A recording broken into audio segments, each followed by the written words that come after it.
Alright guys, welcome to today's video. It's not really a rebuild video, just sitting here putting this instrument cluster back together. Just normal rebuild going on here. Had a couple of dead stepper motors. But I just figured I'd talk to you guys and let y'all know what's going on with the channel. Exactly what's going on is I started college this week, so finally getting my education using my GI Bill for that, using my VA benefits. So little busier than normal, just because taking college classes, doing this work at the same time, and I got working on my first product to sell. The Gauge Pod. Here's been working on the body of it. Made a lot of progress on this. This is actually the body is pretty much done. I do need to design a little lip on it, but other than that, it's done. So I got a ton of projects going on. And the most exciting one is I started working on railroad cards, so the cards that go into the signal boards on railroad stuff. I want to do some videos on that, but I'm still learning how to work on it myself. Learning the nuances and tricks there. So I don't want to show something and it be kind of faulty information there. So probably be 6 months, maybe a year, you'll start seeing videos on those. Maybe sooner, but I would assume probably expect it to be 6 months, maybe a year before I start doing those videos. Definitely gonna keep doing these instrument cluster videos. I've partnered with a local mechanic here, and that's where I'm getting a lot of these boards. So spending less time doing marketing, more time actually working, which is great because working makes money. Marketing, that's making money tomorrow, not today. Now, marketing's still important, so don't take take me saying I don't enjoy marketing because I don't immediately see the money from it, but marketing is very important. Probably marketing makes more money than actually working. Probably. I don't know. That's a hard balancing act there to say for sure. All right, let's get these bulbs on. So yeah, this one, just I'm bored of doing the exact same video over and over again. I could be showing y'all how to rebuild this cluster for the 50th time, but y'all have seen it before, so unless something interesting and new comes up, I don't think we'll be seeing very many more 99 to 02 kind of or 03 to 07 GM clusters. I do have one exciting one I should get done this week. I've been planning on doing the video for a while. It's on some software that Mike B made. It's IPC Hammer. So he took the open source code from PCM Hammer and switched it to work for instrument clusters, so we can program the microcontrollers over OBD2 on these things, which is it's amazing. The work he's done is absolutely incredible. I'm waiting on him to make a PayPal donation link so that way I can do the video, because he did this all for free. The software is free. I want to donate some money to him for doing this, and I'd really like it if I can get you guys to just donate a couple of dollars here and there, because he's spent countless hours doing this, doing something that I know I can't do. I can't write software like that. And it's really impressive what he's done. And the coolest part about Mike B is he's just like us. He's self-taught. He's a mechanic. I'm not a mechanic, but most of you guys watching the channel, you guys are mechanics.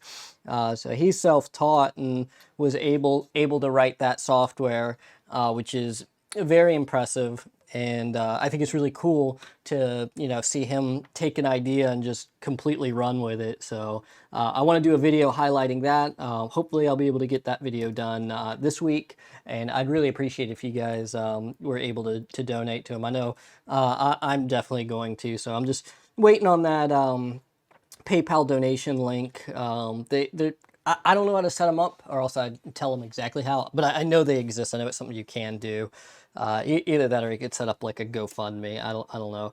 GoFundMe really wouldn't be appropriate for this. I think just a PayPal donation, like buy me a case of beer kind of thing. I don't know. I I think that IPC Hammer is a really cool program that he wrote, and I've been testing it for a while now. It does work. I think another way I'm going to help contribute to this is if y'all have issues with it, if you're using it, bring your issues to me, and I'll filter them out of being like a user error issue or an actual software issue, and then just filter them out appropriately. Of if it's just user error, I'll help answer the question best I can. And if it is an actual software issue, we can bring that to Mike B's. Everything's open source on this. I believe he plans on keeping the whole project open source too. It's on his GitHub, so you can also go change the source code to work in a way you want. And I'm sure if you come out with a cool feature or something, you could do a revision push, and he'd probably accept it. So it's a pretty cool project there. So I'm excited about doing that video, and I really hope that we're able to raise a little money to pay Mike B for his hard work on that. And if we can't get a PayPal donation link, we could always just send him money over Facebook Messenger. Because he's in the Facebook group too, but like I said, don't harass him, because he is a very busy person. He's working full time as a mechanic and then doing this on the side, and he does this kind of work on the side too. So he's a busy person. It's very impressive that he is able to write that software and find time to balance work and his hobbies. So that one's exciting, and finally doing college kind of exciting. I joined the military to avoid going to school, and now that I'm out, I wasn't in long enough to give my kids my GI Bill. So it's either let my GI Bill go to waste or use it. So I'm going to use it. I don't know if I'll ever fully return to the workforce or not. I'm pretty happy the way I'm living life right now. But I think it's smart to always keep your options open, and having a degree will open more doors. Because I would actually be pretty interested in working as a technician in the government service sector, kind of being a GS employee doing that. So yeah, let me go grab the body of this thing. Get this back together. All right.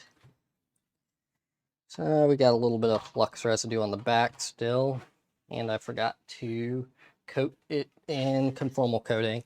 Down here in Florida, it's pretty important to put more conformal coating on the back of these things. They do an okay job at the factory putting conformal coating on, but it gets so humid down here, I have to put extra conformal coating on.